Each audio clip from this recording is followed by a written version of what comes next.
Good morning, everybody. To those of you who have made it into the session already, it is wonderful to see you. And I will start us off fully in a moment or two because I can see there are still people joining us.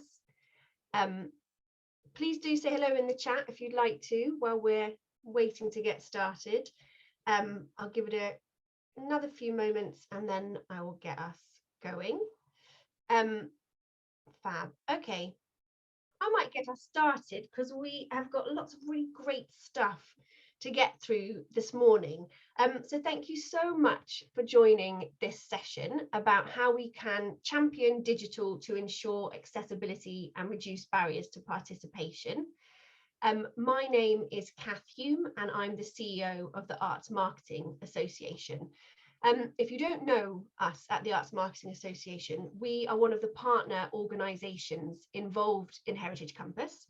And me and my colleagues have been working as critical friends, mentors and trainers across the programme. As an organisation, we offer training and skills development in marketing and audience development, anything to do with engaging your visitors. We can support you with that. And one of the things I really wanted to make sure I shared with you this morning is that we have an incredible website funded by National Lottery Heritage Fund. It's called the Digital Heritage Hub, and it's absolutely full of resources. So that's case studies, podcasts, videos, all kinds of different resources, all about digital skills development. So if you're thinking like, how do I do Facebook ads, or how do I write a digital strategy, or what about digital volunteering, any aspect of digital skills and digital activity is looked at on that Digital Heritage Hub. So I'd really encourage you to have a look at that. The session today, as you know, is looking at how we can champion digital to ensure accessibility and reduce barriers to participation. And at the end of the session, we're going to have a little bit of time for questions. So if you have questions, please pop them in the Q&A part of the webinar as we go along, and then we can come to those at the end. So any questions, put them in the Q&A. And I should have said as well, we've got BSL interpretation today, which you can access by clicking the interpretation button at the bottom of the screen. We also have live captions, which you can access either with the button at the bottom of the screen, or Danny has put some links for us in the chat. So let's get stuck in. We've got 3 panel members today. We are going to hear from Christina Lister, who is a marketing consultant with over 20 years of experience working in marketing, audience development and PR. We've got Ellen Cole, who is the founder of Little Seed Group, a disability-led and award-winning marketing, PR and social media business based in York, and Sarah Blythe, who is the head of communications and marketing at the UK Antarctic and Heritage Trust. So, Christina, it would be lovely to hear from you. So I'm going to invite you to join us here and turn your video on. And I will hand over to you. Welcome, Christina. Thank you very much. Morning, everyone. Great to be here with you today. I've got some slides to share, so I will just get them going and then start talking. So I've been asked just to do about 10 minutes as an overview to the subject. So wanted to talk a bit about barriers to access and inclusion, and broadly speaking, how digital is improving accessibility and reducing barriers to participation in the sector. And then just touching on at the end a few ideas on how we can champion digital. So hopefully you can all see my screen there. Starting just, I suppose, with barriers to access and inclusion, there's a huge range, and obviously it's really important to say they're going to be different for different organisations and different individuals and different audience groups. But just as examples, they will include geographic barriers. So people may be based in a different country, or perhaps the heritage organisation or audience members based rurally without access to public transportation. Physical barriers, in particular in some of the older buildings. Intellectual barriers, so perhaps information is only presented in English or assumes a great deal of pre-existing knowledge. sensory barriers, so interpretation that might just be available in written text in a small font. Obviously, financial barriers, the cost of a visit or participation, or associated costs like travel. And then perceptions and cultural barriers as well. So perhaps people feeling that this heritage isn't for me, it's not relevant to me, or I won't be welcome there. So there's so much great work being done in the sector. In particular, it was sort of really given a big push, I think, during the pandemic, the core earlier months of the pandemic. And I wanted just to share a few examples, which I think really bring to life the range of ways that digital is being used to break down those barriers and improve access and inclusion. And I'm basing them around a typical audience journey and considering each step. So thinking about a potential audience member who's maybe not heard of your organisation, how they then become aware of your organisation, become more interested, might then consider taking an action, whether that's visiting, engaging, booking, donating, volunteering, and then potentially also, ideally, how they might become part of a core community around your organisation and repeat visits, for example. And then finally, how they might even go on to advocate on your behalf. So starting with awareness, digital is being used to reach new audiences, bigger audiences, global audiences.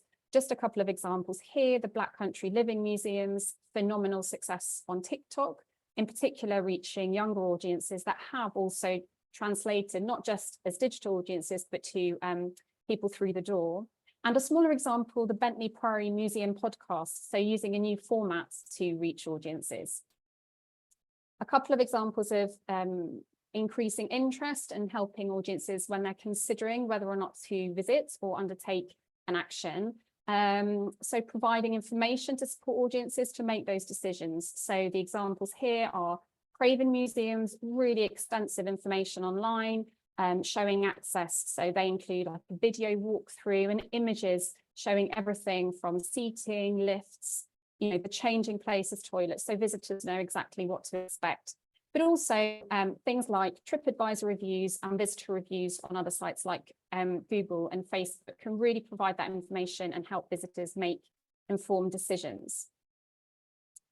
And then I think really crucially, digital is being used for the visit or engagement or participation itself to improve engagement and enjoyment. So on site, the photo on the left is an image of my children at the Tekniska Museet in Stockholm, Sweden, so the Technical Science Museum, really brilliantly engaging them. And they had been quite skeptical before the visit, so I think they're getting to that age now. But also digital is being used to raise funds easily in organisations through tap and donate stations, for access, so things like showing films on the ground floor if in smaller old buildings there's no lift access, for example, to the first floor, and enabling digitalisation of data.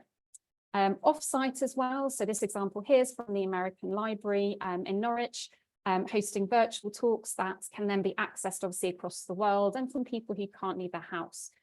Also off-site, digital is being used to help crowdsource information and help with records keeping records up to date and things like that. And in terms of then afterwards trying to keep this group of audiences engaged and interested in the longer term, here's an example from English Heritage, their volunteers group on Facebook, keeping them connected, or obviously the absolute runaway success that some of you might already have read about, the Tank Museum's brilliant use of YouTube to really connect people interested in tanks and the people behind them and who've used them over the years, and crucially also raise a serious amount of money for the museum as well. And lastly, advocacy. So digital is really enabling audiences to easily share things about organisations they have engaged with or visited, from obviously selfies on social media to also, here's an example from the Postal Museum in London, where you can design your own stamp electronically and then email it to someone and share that. And also an example from the London Museum of Water and Steam about crowdfunding. But I think aside from those audience journey examples, digital can also make a really big difference behind the scenes. So it can help with the increase of and diversification of volunteers, also obviously provides lots and lots of analytics and data. And I think crucially, especially for maybe people who are a bit skeptical, can really improve the efficiency of working. So I've recently been experimenting with using AI to summarize really succinctly big reams of visitor comments. And if I ask the right questions, the results that I end up with in about 30 seconds would probably have taken me 1 or 2 days of manual kind of reading and coding and analysing in the past. So that obviously frees up my time for much more creative and strategic thinking and work.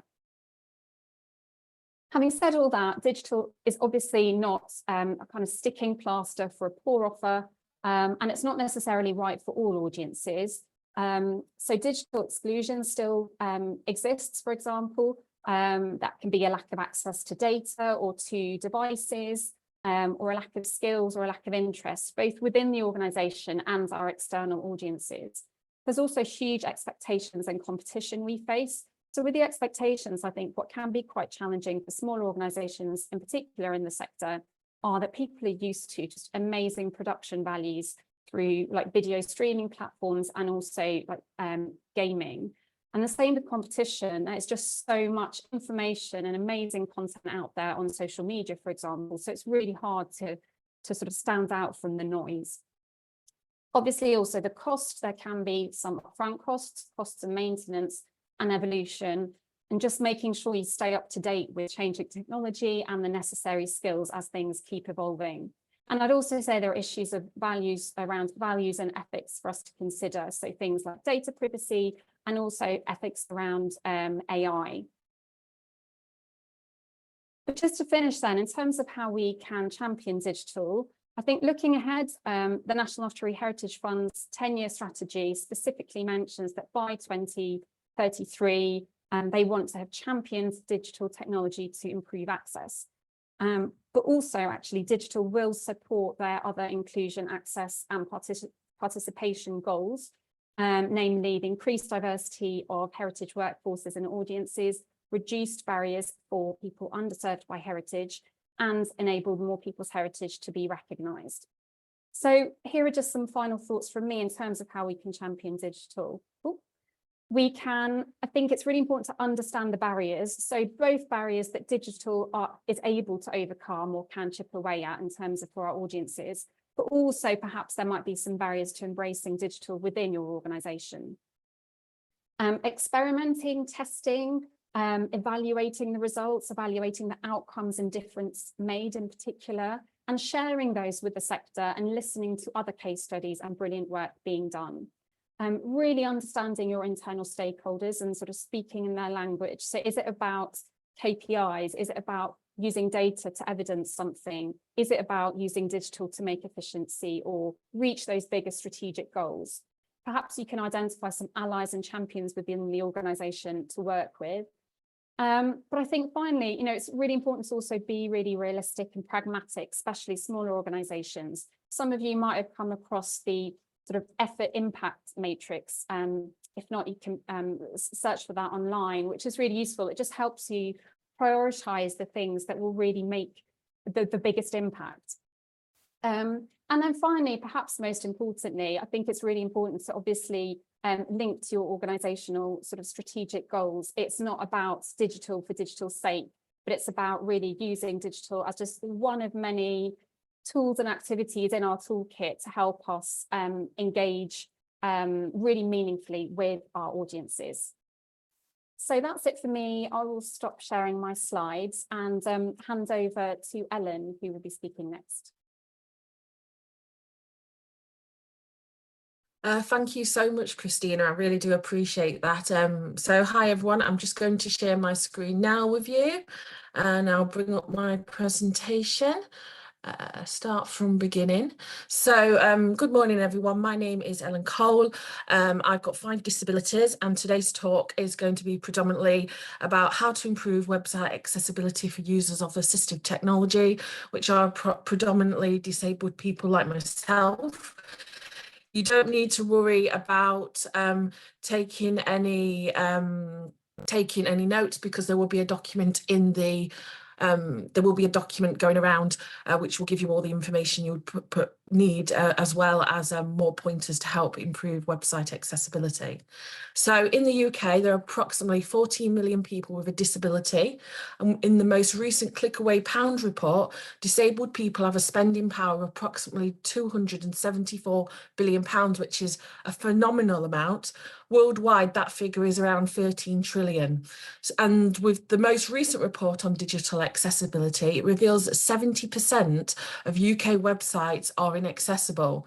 If you look at government public websites, that number is more 99% of inaccessible websites, which is quite appalling if I'm being completely honest.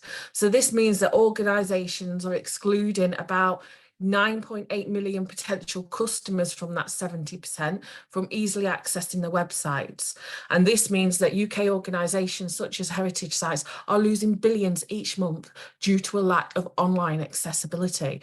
Even if you can make some small changes, which we're going to discuss in this presentation, to really improve that accessibility journey, it could really help you to generate additional income. But there is one major issue that's going to be occurring shortly, which is the European Accessibility Act.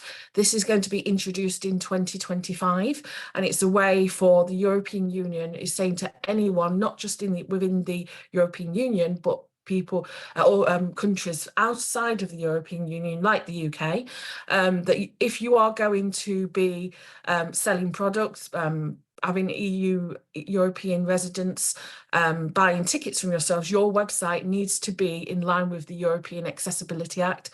This could result in heavy fines. So, you know, the best thing to do is start to develop your website accessibility now, because when the 2025 Act is introduced, which I believe is February of next year, the cost of getting accessibility support is very likely to skyrocket. So if you start doing it now, start learning how to do it, it's going to make a huge difference. So who requires website accessibility? So these are just some of the people that will require accessibility, but there will be more different types of groups. So we've got auditory, which is deaf or hard of hearing; cognitive, which could be autism, dyslexia, ADHD or dyspraxia; neurological, epilepsy, seizures, dementia. You could also have Erling syndrome within there as well; physical, which could be cerebral palsy, MS and arthritis; and of course visual, which is blind, low vision, visual impairments, and we could even have colour blindness in there. Some examples of assistive technology that people with disabilities do use, and I use quite a lot of assistive technology myself, include screen readers, voice recognition software, adaptive keyboards, magnifiers, head pointers, braille displays, dictation software, screen overlays.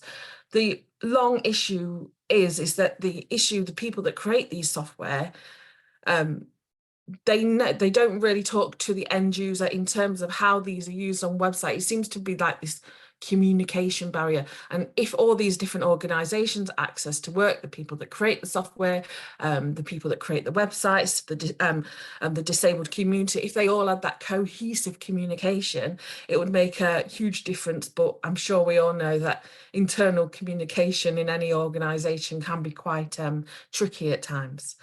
So I'm going to give you 5 pointers now of how to improve website accessibility. And in the document that is going to be circulated shortly, there's some more hints and tips of what you can do today to start developing website accessibility.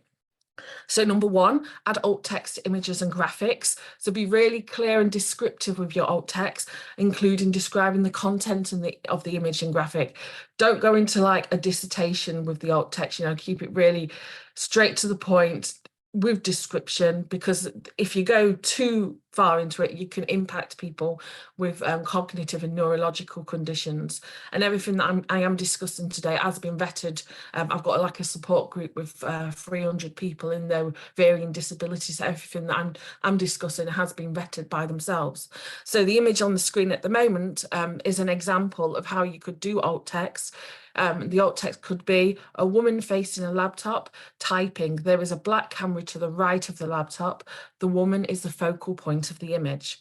Now, one of the questions I do get asked a lot about this is, what about if you don't know the person's gender? So you can say a non-identifiable person. However, if you are taking your own photos or videos on site, simply ask the people involved how they want to be, what they want to be known as, because that would really help, and also it will show that respect as well, and also help with inclusion within that alt text. Number 2, test your website using the shift tab method. So this is essentially just pressing the shift tab keys at the same time on your laptop. This is mainly for people with limited mobility, and this allows, when you do this, it will show you on your screen how the shift tab method moves easily throughout the website. Not all websites do it, so if your website isn't doing that, you do need to get that rectified.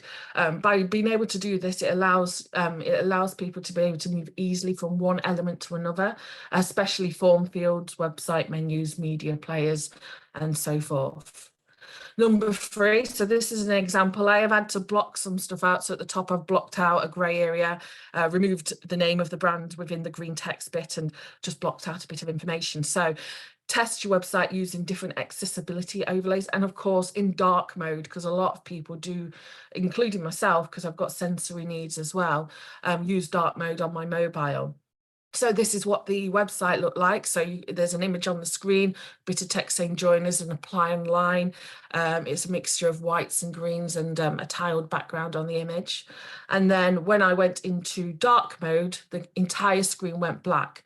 At the top where the grey area is, I've had to knock that little bit out because of the name, but you could not hardly see the name, but you would have been able to make it out, but the screen went entirely black. So, you know, being able to navigate a website where the screen is entirely black isn't great.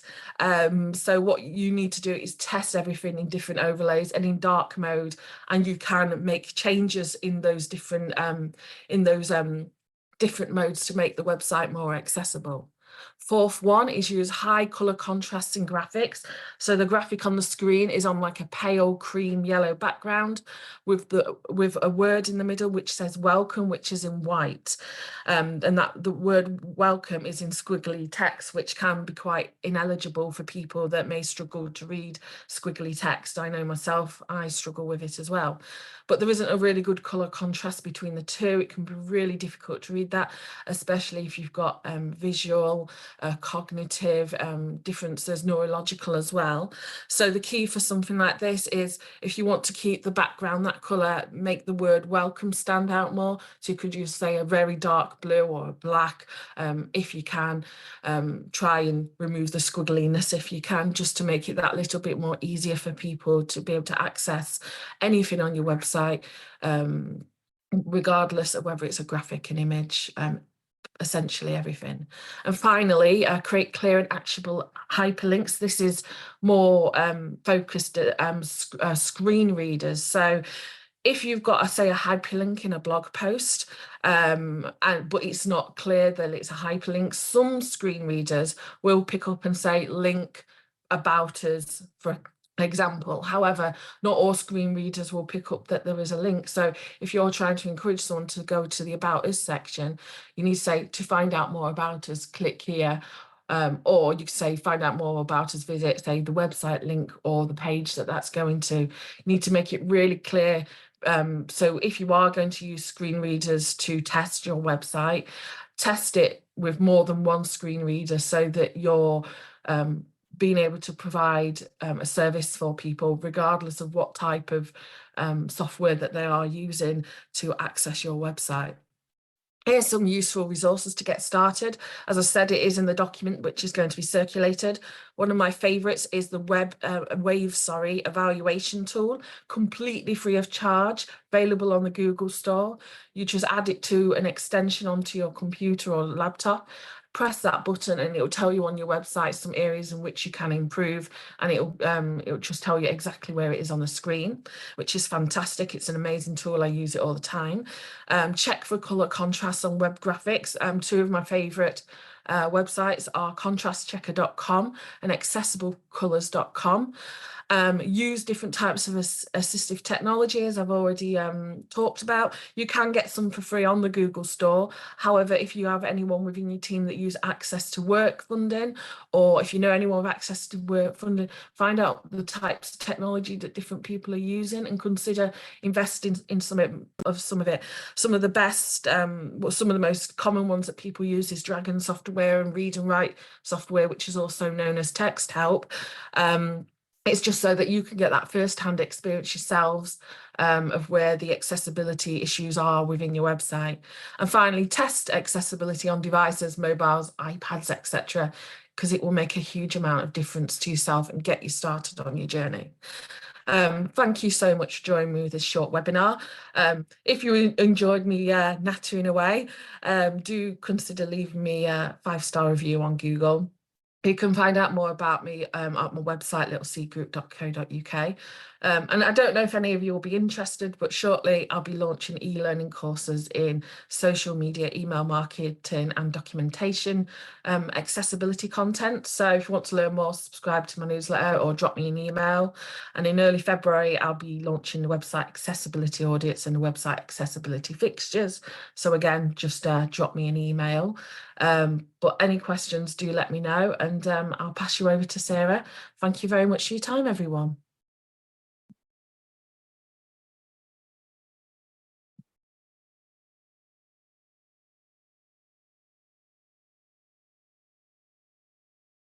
Great, thank you, Ellen. And good morning, everybody. So I'm just going to try and share my screen. Also got some slides. So I'm going to share a couple of examples this morning about the work we've done, some online projects, and so digitally focused projects that have enabled us to well, basically enable us to talk to existing audiences, but also help us branch out into new audiences. So part of that and underpinning everything is obviously a desire to engage more effectively and to reduce those barriers. And coming from the UK Antarctic Heritage Trust, we have a very obvious barrier. We care for 6 heritage sites on the Antarctic Peninsula. So, in terms of accessibility, we certainly have a challenge with geography. But through better understanding our audiences, we are now in a position where we're beginning to be able to further refine how we engage, how we communicate, how we talk to them, how we really understand what matters to them. So the first thing I'm going to talk about is putting audience front and center. Obviously, the purpose for us when we've sort of branched out into really understanding our audiences and initiating audience research was to grow our audience. We want to understand them, identify our priority audiences, and that's both existing and potentially our ambitions to reach out into new audiences, which then helps us increase that reach and extends our core messaging and really helps us maximize engagement and hopefully nurture some long-lasting loyalty. So segmentation, our research was in communication. Sarah, your sound, sorry to interrupt, excuse me, your sound has gone a little bit funny for me. It's Cath. Right. I don't know if it has for anyone else. Just if you just say something that it might have sorted itself out. Okay, is that any better? Oh yeah, perfect. Oh, okay, great, good. So I'm not sure how distorted that was for how long, but I'll just jump back a tiny bit. But audience segmentation for us was rooted in psychographic segments. So that is really understanding the values that really form groups and the segments that we want to focus on, and that sort of underpins how we then nurture the engagement and create those really meaningful moments for our audience. We're currently at a point where we are starting to finalize a roadmap to put that into place. So very, very soon, imminently, it's something that will roll out across all of our communications and development projects and campaigns. So we're at quite a pinnacle moment, but I've got a couple of examples to share with you. Digital and differentiation. So a big thing for us in the communications team. We're a very small team, we're a very small organisation.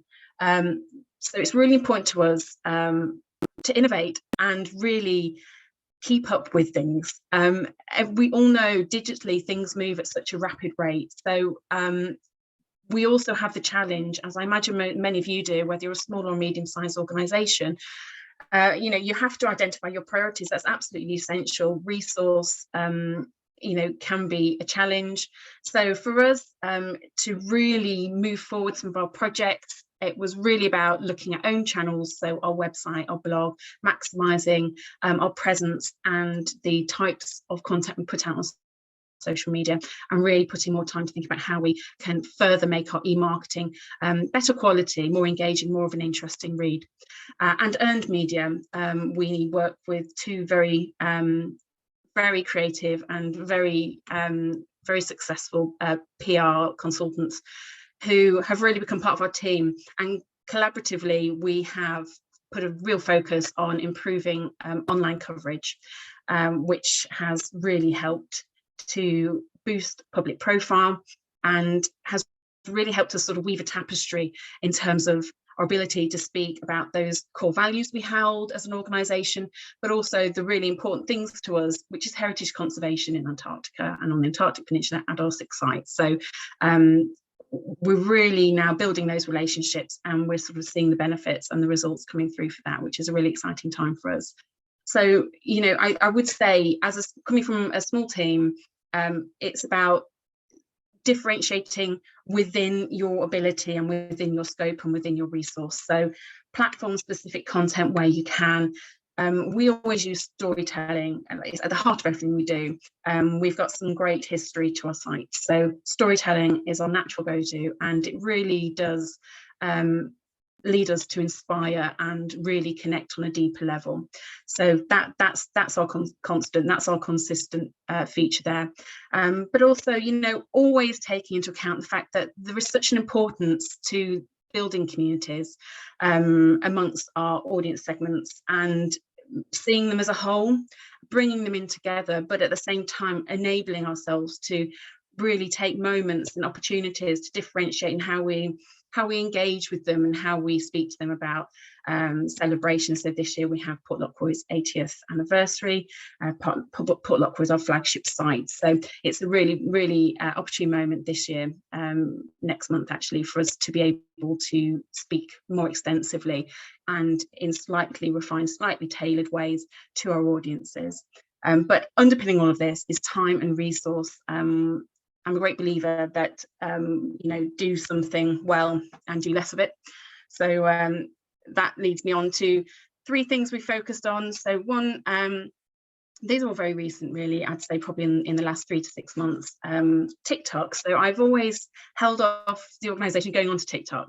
And this really is just underpinned by belief that, don't just jump on board, and this is very easy to do digitally. If you see something picking up momentum, you see other organisations quickly getting onto platforms, perhaps they have bigger teams, perhaps they are able to dedicate much more resource to it much more quickly. For me, TikTok was one of those platforms. You can see it accelerating in popularity, and particularly in terms of the variety of content that can be put on there and the new audiences it can reach and the demographics it can sort of reach that we probably wouldn't have done before. It ticked lots of boxes, but timing was absolutely everything for us. So we waited until we had a new team member come on board. We could give it the right focus, attention, and that helped us deliver consistency and ensured we were relevant, and it wasn't stagnant. There's nothing worse than having a social media platform that is just sat there and it becomes stale, and that in turn has a real negative impact on online communities that you're working really hard to build and nurture. So yeah, we timed it well. We've got a team member, Peter, who works with me, who has dedicated an awful lot of time to laying foundations, really solid foundations, and messages from our CEO, Camilla Nicol, on TikTok, and other shorts that really give insights into our sites and the heritage conservation work that we do as an organisation. And it's helped to build this sort of sense of commonality and camaraderie, I think, on the platform. And very recently, we managed to achieve a viral video, which was our first. But you know, it wouldn't have really meant much if we hadn't had the foundations there, because where do people go after they watch a viral video? They go, okay, what are they about? They click on your profile, and it's just so important that the other elements are there, everything's in place. So that was a big success for us, and it's something we continually maintain, and like I said, try to remain relevant and just consistent with how we interact with it and what we put on it. And as I touched on previously, the earned media, so media coverage, it's really trusted by our audiences, and it achieves such a wide reach. And although, you know, print is great, it's always fantastic to be, you know, in national papers or magazines, but one of our objectives was to really start to encourage and try to secure press or broadcast or radio opportunities that would then enable us to use them as online assets, and in turn we can then sort of take the users and our audience as the users on a journey back through to our website and our other channels, and encourage them to subscribe for e-marketing. And it's again been very successful, had a very busy couple of seasons in terms of online press, so that's been a real hit, and something we will continue to refine as we look ahead to the next season. And very briefly, because it's such a big topic, I'll just sort of nod to it because it links in a little bit to social media. We have a virtual reality project that we've partnered with Storylab and Anglo-Ruskin University on. It's cutting edge technology, and it's an immersive experience that takes the user to Antarctica and to our sites. It's quite remarkable, and it's in terms of accessibility, it's one thing that sort of really helps us jump over that hurdle of location and that inaccessibility, and it really does make the inaccessible accessible. Like I say, it's a very exciting project. There's currently work to have a social media presence in terms of sort of app interaction, so there's lots going on with it, and it's a really exciting collaboration for us. So again, it's just that willingness to innovate and try to sort of break into those new areas, and I guess, you know, trying to be as cutting edge as you can. And for us as a small organisation, that obviously comes through collaboration and partnerships, which are really, really important to us. And just very quickly, we had a great initiative that came from our team of officers. So that's across our team. They set the challenge to try to raise £20,000, and we wanted to do it in a way that would raise the funds needed to make sort of essential repairs to our flagship site, Port Lockroy, raise awareness with it being our 80th anniversary of that site, but also to help us diversify audience and extend that reach even further, and hopefully have an added benefit of easing workload a little bit for some of our team members that are based in Antarctica for the season. So the initiative that they came up with was Postcard from Antarctica, and you can see it here on the screen. That's an example of the postcard. So it was an exclusive limited edition postcard that people would buy online, and essentially they would get a personalized message printed on it, and it would be stamped in Antarctica and sent back to them, or sent to whoever they would like it to be sent to. So it had a really personal edge to it, and it really connected person with place, which was really, really important to us. And that's how we then start to get people hooked on the fantastic history of our sites, and the importance of the work we do to preserve and conserve the heritage of those sites. So that personal hook led to meeting the £20,000 fundraising target. It had its own web page, and it was quite an easy process for people to you know, complete their purchase and support us in that way.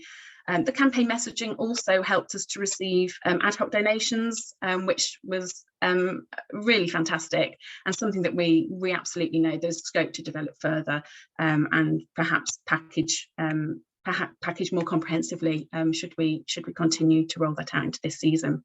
We reach new audiences. of those that were opting in to receive our marketing updates, almost 40% of those people opting in were new to the organisation, which is quite a significant percentage. And that sort of, that sort of increase in people willing and interested to hear what we have to say to them through email campaigns is really fantastic and really, really valuable to us, particularly as someone that heads up communications department. That's the sort of thing that we want to be seeing. Those are fantastic statistics. And we really got an insight into the reach in terms of, again, geography. We see that 36 countries were receiving the postcards, and people were connecting with us on social media and excited about their purchase and its uniqueness, and how it very much connected them to this special place on the Antarctic Peninsula.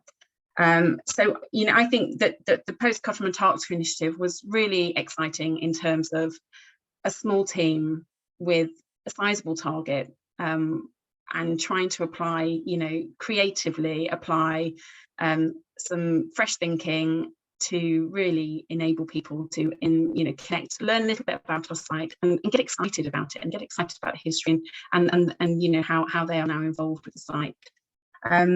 So those are the examples I prepared to show today, but I'll just leave my contact details up here as well, because I'm always very open and love to chat to like-minded organisations who are also perhaps at that sort of pinnacle moment where they are trying to refine and really identify audiences, or embarking on new and exciting online projects. So I hope you found that helpful, and I will pass back to Cath.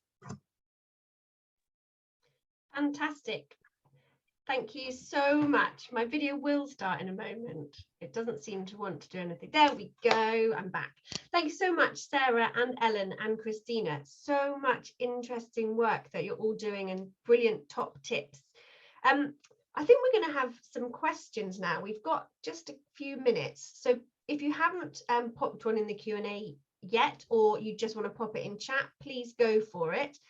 While they're all here. And Sarah, Ellen and Christina, if I could ask you to put your videos back on so that we can all see you, that would be wonderful. Thank you so much. So I have a question, first of all, for you, Christina, which is about what, I've sort of written it down, so taken it from somewhere. Anyway, digital touching everything in an organization, someone has mentioned. So my question is, digital does kind of, you talked about digital externally for audiences, internally for your team and stuff. How do organizations successfully look at digital as a whole thing? Do you know what I mean? Like, how do you pull together all those different aspects and make sure that you're really thinking about all the opportunities that there are when there's so much other stuff we're trying to do as well? That's the question. It's a really good question, actually, because I think in some, especially bigger organizations, you might have a digital team, or, sometimes digital sits, sometimes it can sit operationally, sometimes it'll sit kind of with engagement or marketing. So I think for me, it's about bringing together different people from across the organization, and really it's about working towards your strategic goals and your mission and vision, and how digital can help you reach them. So like I said, it's not about doing digital for digital's sake. I think, Sarah made the point about not necessarily jumping on or feeling pressure to jump on certain trends or the latest bandwagon just if other people are doing it. You can strip it right back and take baby steps and just do what helps you reach the goals that you need to reach, if that makes sense. But I think seeing it as something across the organization is really important. Even if you have, for example, someone working on social media and you think, well, that's their responsibility, it is still about how digital can facilitate and enable all of us to do our jobs better. Thank you, Christina. Yeah, that makes perfect sense. And actually, I'll link to Sarah a question about that thing about digital right across the organization, as Christina was saying. And have you had any, how does your board or your trustees, how are they involved? Are they really supportive? Do they get nervous about some of the stuff you're doing? Is that ever, is that ever a consideration? I mean, absolutely. And again, I think it was Christina that was talking about the importance of, stakeholders and that communication that's in place, I think internally as well, sort of internal stakeholders. I think we're very fortunate. Our board are really excited about the work that we do, and obviously, you know, the initiatives that we come up with, particularly around communications, public engagement, and our development team as well. And you know, we have, as I'm sure most people do, we have committees and we table them, and we find that, you know, an open discussion around new concepts, new ideas, new opportunities is always the best way forward, because actually, and particularly with your trustees, they bring such different expertise to the table that it's so valuable to hear their insights, their experiences, as well as those that our team can share. So it's kind of, yeah, we all come together and make sure that we table new ideas, and you know, sort of paint a picture of the aspirations we have, and take heed of any advice that they present to us. Absolutely. That's really good. Thank you, Sarah. That's really useful.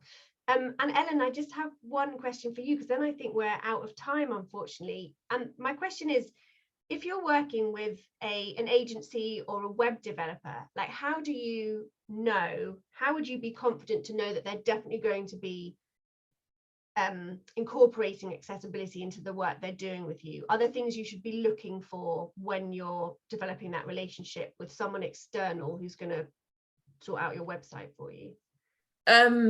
Yeah, there's some key areas that you can look for. So one of the things I've done, and I've said to a lot of people, if you are looking for someone, or someone approaches you, first go on their own website and try the Wave tool.